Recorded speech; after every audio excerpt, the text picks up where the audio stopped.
Eto na mga boss, kakapasok lang na balita. Grabe si President Bongbong Marcos, nagulat, tumistigo na si Secretary Vince Dizon matapos mahuli si Congressman Egay Erice sa Caloocan. Nayanig dito ang Kongreso. Binulgaran tinatagong lihim niya ni Yusek Claire Castro, wala na siyang kawala, tatanggalan na siya ng pondo. Naiyak dito ang congressman, inilabas na ang ebidensya, sinisiraan niya si PBBM sa Malacanang, nilaglag tuloy siya ng Pangulo. Tara! Yusek, good morning. Pahabol na lang po. Kasi sa isang panayam, sinabi ni Congressman Erice na pinagsabihan daw siya ni DOTR Secretary Vince Dizon na isi-zero allocate daw siya amid his request na isang proyekto doon sa C3 sa may Caloocan. Tungkol dito, Yusek, nakakausap niyo ba si Secretary Vince at talaga bang sinabi ni Secretary Dizon yun kay Congressman Erice? Actually po, nung nadinig ko na sinabi po niya yan, na siya daw ay nakausap, na pagsabihan ni Secretary Vince Dizon na siya ay magkakaroon ng zero allocation dahil siya daw ay nakakapanira sa gobyerno dahil sa kanyang mga sinasabi. So, ang una ko pong ginawa ay hindi tayo muna nagbigay ng anumang komento, tinawagan mismo natin si Secretary Vince Dizon at ipinaalam natin kung ano ang tinura nitong si Congressman Erice sa isang panayam.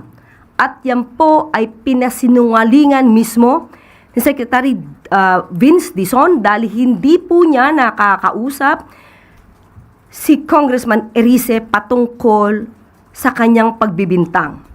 At hindi naman po makakapanira ang mga sinasabi ni Congressman Erice sa pamahalaan, lalong-lalo na kung ito naman ay puro fake news at walang basihan. So, walang magiging dahilan para siya ay katakutan at hindi natatakot ang gobyernong ito sa anumang pagbabatikos. Dahil kung anuman ang mga mensahe ng ating mga kababayan, yan naman po ay tinatanggap at inaalam ng Pangulo para malaman kung ano ang kulang, kung ano ang dapat gawin. Pero yung mga mensahe na walang basihan, hindi po to nakakapanira sa pamahalaan. Hindi to nakakaapekto. Pero dapat po na ituwid dahil mayroon nagmamalaki kung ano-ano ang sinasabi sa pamahalaan, yun pala, galing lang sa kanyang sariling bibig na walang anumang ebidensya. Pero sinasabi ni Congressman Erice doon sa interview, Yusek, kung ano lang daw yung sentimiento ng tao, yun lang yung sinasabi niya. For example, sabi raw nung mga sa sentimiento, wala naman daw mangyayari doon sa flood control. Ng mga tao, sabi ng mga tao. Pero yun ay ine-air niya lang, base na din doon sa damdamin ng mga taong bayan. Sabi. So, dyan pa lang maliwanag na nung hinanapan natin siya ng ebidensya, ay wala siyang maipakita. Nung hinanapan natin siya ng ebidensya, maliwanag ang kanyang sinabi sa isang panayam sa channel, sa News 5, na sinabi na laglagan, na hindi madidimanda o makakasuhan si Speaker Romualdez at dahil laglagan na. Hindi yun. Maaaring sabihin lamang na base sa sentimiento. I-level up niya ang sarili niya dahil siya isang congressman. So, hindi siya pwedeng iparot lamang kung ano sinasabi ng ibang mga tao na walang basihan. Siya, kailangan ng basihan, kaya natin siya hinahanapan ng ebidensya. So, nung sinagot natin siya dito, hinanapan natin siya ng ebidensya, at kung may ebidensya siya, mauna na siyang magsampa ng kaso. Tayo po ay bumabase mismo kung ano ang ating dala-dalang ebidensya, kung ano ang meron tayo, at hindi po tayo dito pamema lang. So, yun ang pinaka-importante dito, ebidensya. Ngayon ko lang nalaman na si Ivan ay medyo magaling pala magpatawa. Maraming salamat. Yusek, over the weekend, may mga umikot pong social media posts saying that VP Sara was supposedly asking for a private meeting with the President. What can you tell us about this? Wala po tayo makukumpirma patungkol po dyan dahil wala naman din pong ibinababa sa atin na anumang impormasyon kung meron ngang ganyang kaganapan. So sa ngayon ay wala tayong makukumpirma. Pero wala rin po kayong dinedeny by saying that. So should such a request be made, is the President inclined to grant that request? Hypothetical question. Pero, ang sabi ng Pangulo, sa una pa lang niyang podcast, kahit sino, sa lahat na maaaring hindi sumasang-ayon sa kanya, siya ay bukas upang makipag-usap para magkaroon ng magandang pagkakaintindihan. Hindi partikular para kay Vice Presidente. Baka kasi magkaroon na naman ng misinterpretation at misunderstanding sa ating mga ginawang katugunan sa ngayong araw na to. But that was then. Since then and now, things have been said and done. So is that to say that the President remains open to reconciling or working with the Vice President?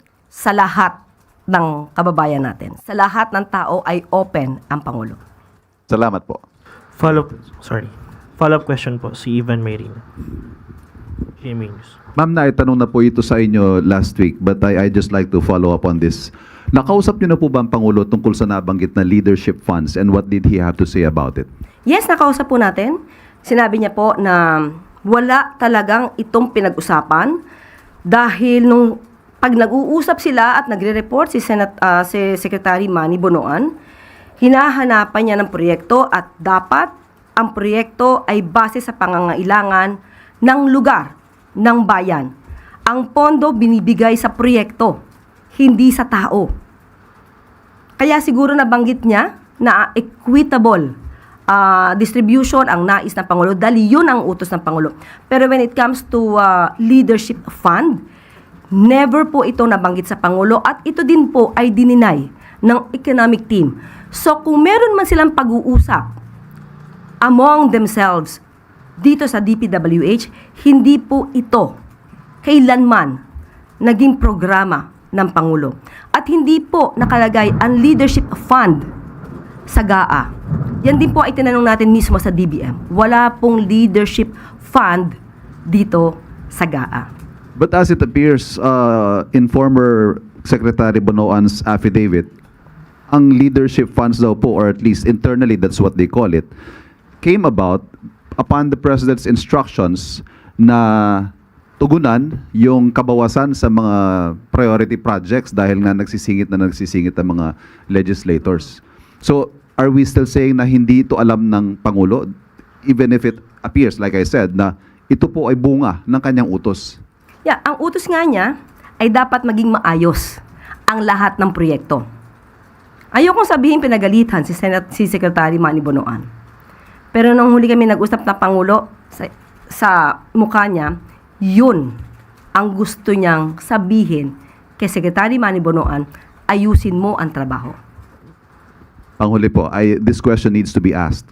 Pag meron hong ginawa ang mga underlings mo, ang mga tao sa ilalim mo, na hindi mo alam, ang tawag po kasi ng ordinaryong tao doon nalusutan. Is this to admit na nalusutan ng Pangulo at least on this particular point? Kaya nga po, ano ang ginawa ng Pangulo nung nalaman niya na may anomalya sa DPWH? Dahil mali na yung report ni Secretary Manny Bonoan, ang ginawa agad ng Pangulo, nagpaimbestiga. Wala naman magagawa ang Pangulo kung hindi paimbestigahan yan, dahil kung meron kayong ginawang anomalya dyan, dapat managot ang lahat ng dapat na managot. Hindi po ito pinabayaan ng Pangulo. Sorry, one final point. Does the President believe that former Secretary Bonoan should be or deserves to be a state witness? Hindi po napag-uusapan po yan. So, depende na po yan sa korte, depende na po yan sa prosecution, sa ombudsman, sa state prosecutors, pero hindi po napag-uusapan ang patungkol sa issue kung kinakailangan maging state witness si Secretary Manny Bonoan. Next question po, Rafi Ayeng, Daily Tribune.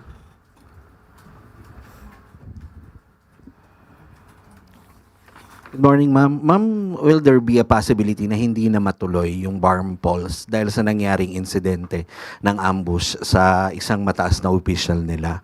At ano na po ang latest report ng PNP kung natukoy na po ba ang salarin ng insidente? Katulad po ng nabanggit natin na mensahe ng Pangulo, hindi po ito makakapigil sa anumang balak na magkaroon ng tuloy-tuloy na pagbabago para sa pagkakaroon ng pamahalaang demokratiko sa komunidad ng BARM. At ayon din naman po sa COMELEC ay tuloy-tuloy pa rin po ang eleksyon at naghahanda po sila para sa isang peaceful na eleksyon. At generally, sabi ng COMELEC ay peaceful naman ang buong BARM. And patungkol naman po sa PNP, sa ngayon po ay malalim ang pag-iimbestiga pa rin ang isinasagawa nila.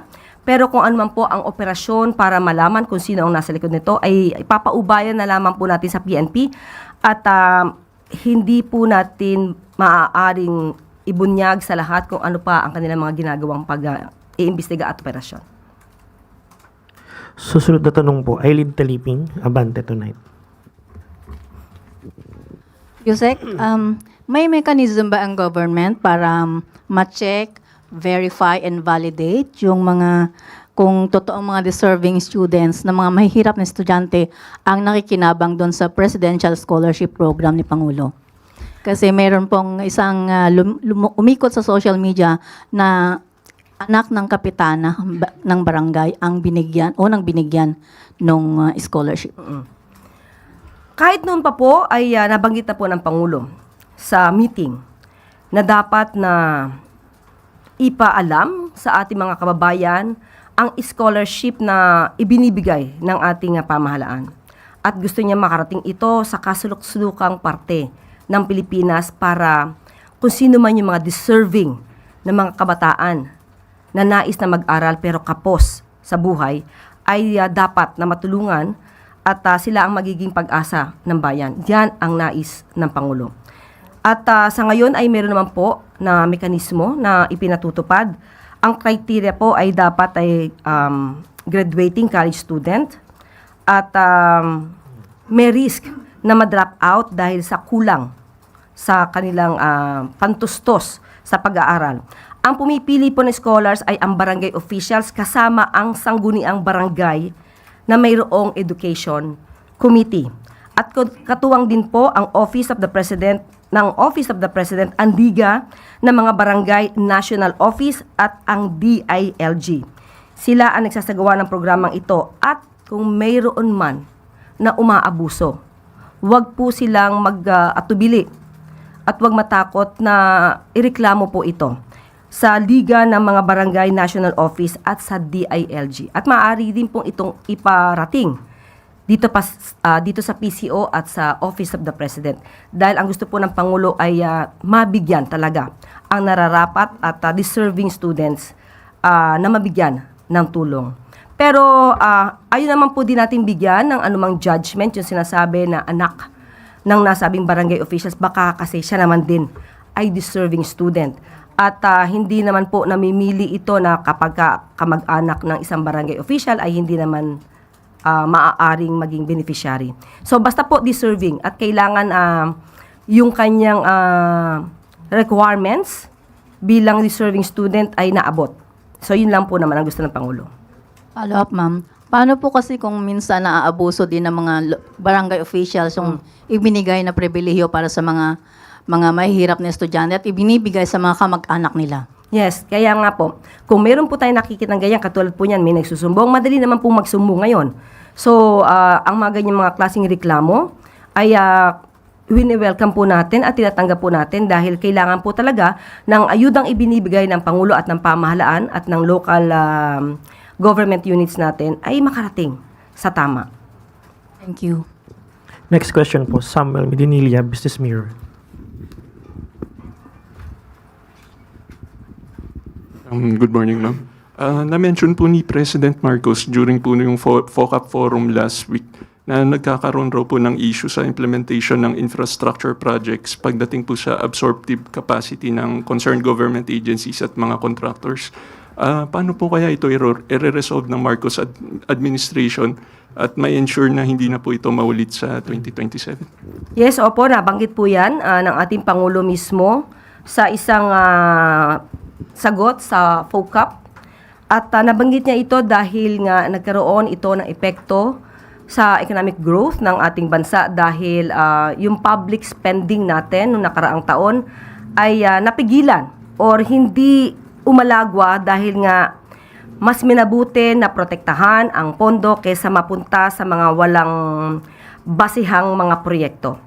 At napansin na ito ang isa sa mga naging dahilan kung bakit hindi umalagwa ang ating ekonomiya. Kaya ngayon po ay puspusan ang pamahalaan sa pamumuno na rin po ng DBM, ni Secretary Kim De Leon, na dapat na magkaroon na po ng public spending at ang nangunguna po dito ay patungkol sa infrastruktura. At hindi po kailangan mag-alala, ang sabi nga po ng Pangulo, yan po ang tinitignan at kailangang balansihin. At ngayon ay meron po tayong ad hoc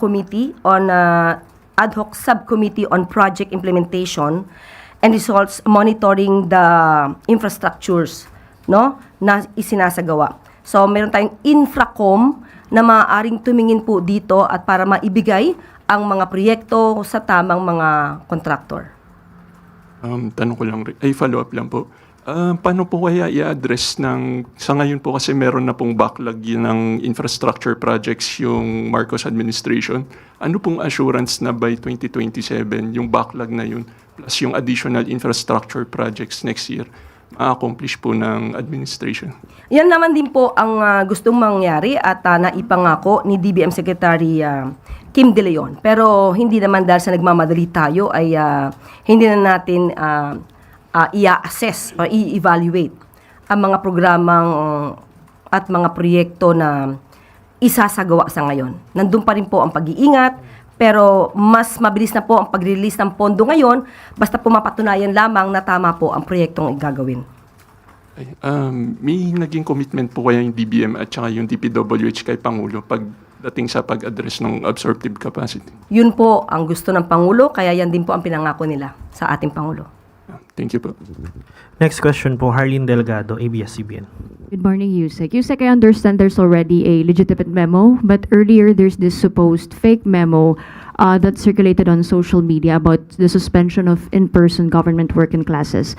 Just wondering, Yusek, na-trace na ba yung source and would the palace seek legal action over this? Sa ngayon ay inaaral po natin yan at ang sabi nga po natin lahat ng mga nagbibigay ng mga ganitong klaseng mga impormasyon na maaari makaapekto sa ating mga kababayan ay hindi po palalagpasin.